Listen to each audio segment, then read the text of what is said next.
Lan ewlieni tal-kawża u illi aħna nġibu lura l-isptarijiet tagħna illi kif premettejna fil-kawża ittieħdu letteralment mingħand il-poplu Malti biex ingħataw il-xi ħadd illi kien injot ma kinniex nafu minnu, il-xi ħadd illi ma kellux esperjenza f'dan is-settur, il-xi ħadd illi anke qabel ma mxejna bil-passi li mixin bihom il-qorti kien evidenti anke mas-snin illi ma isir ebda investiment, ma isir ebda titjib f'settur tan delikat li huwa s-settur tas-saħħa f'pajjiżna. Kliem il-kap tal-Oppożizzjoni Adrian Delija waqt li kien qed jindirizza konferenza tal-aħbarijiet fejn ta' dettalji dwar rapport ta' evalwazzjoni li wassal sabiex Vitals jingħataw l-esptarijiet tal-poplu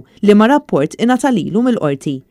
Adrian Delija qal li huwa ċar li nħadem pjan li l-għana ħari tiegħu kien li jinsterqu l-assi tal-poplu sabiex igawdu il-ftit u jagħmlu l-miljuni minn fuq dar il-poplu Malti. Din iktar minn korruzzjoni.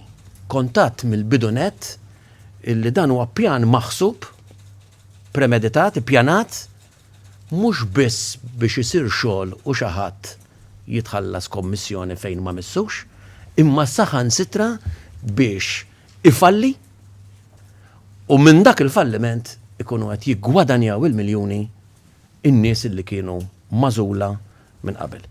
Fil-fatt, Adrian Delija wera li mir-rapport joħroġ ċar li fuq l-Evaluation Panel kien hemm Manuel Castagna, wieħed mis-sieħba ta' Nexia BT. Ir-rapport jinkludi l-obbligi li kellhom jagħmlu Vitals fosthom li kellhom jinvestu 179 miljun euro fuq medda ta' ftit snin biex iwettqu dawn l-obbligi. Minflok rajna li l-Gvern iżid sena wara l-oħra mill-finanzi pubbliċi innefqa fuq it-tliet starijiet. Flok investa fil-privat kif wieħed, il-poplu spiċċa jħallas il-miljuni kbar lil kumpanija privata li naqset milli twetta l-obbligi tagħha.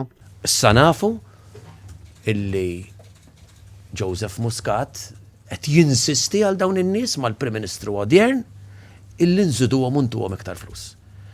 Qed jaħdem għall-interess tal-barrani privat biex jisraq iktar mit-taxxi tal-Maltin u l-Awċin. Il-kap tal-Partit Nazzjonalista saħaq li l-Gvern irid iwieġeb għal dan l-iskandlu fejn il-Ministru tal-Finanzi għandu l-obbligu li jispjega x'qed isir mit-taxxi tal-poplu.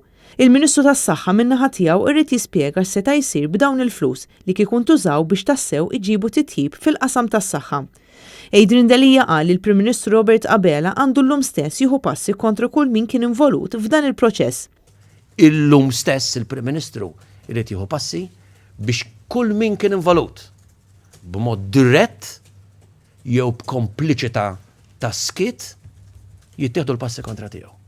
Hawnhekk huwa ċar illi dan it-tender inħadem biex jingħata lil xi ħadd illi ma kellu ebda abilità illi jwassal sa tmiemu dan il-proġett li ntrabat illi jagħmel, imma xorta il-poplu Malti Wawċi jintrabat kif fil-fatt qed jagħmel u jħallas il-miljuni fis-sena. Huwa sostna li l-poplu għandu dritt għat trasparenza u għalhekk ittieħdet id-deċiżjoni li d-dokument jiġi ppubblikat.